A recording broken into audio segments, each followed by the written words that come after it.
That night the sea was violent. The wind screamed across the water. The disciples were fighting to keep their boat from sinking, and Jesus was sleeping. The sky turned dark. Huge waves crashed against the small fishing boat. The disciples were experienced fishermen. They had faced storms before, but this storm was different. The boat was filling with water. Fear spread through every man on board. They believed they were going to die. In the middle of the chaos, Jesus was asleep. While waves crashed and wind roared, he rested calmly. The disciples rushed to him in panic. "Teacher, don't you care if we drown?" Jesus stood up slowly in the shaking boat.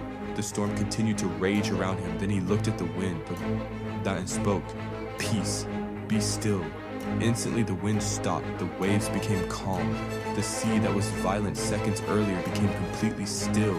Silence filled the night. The disciples looked at Jesus in shock. Then he asked them something deeper.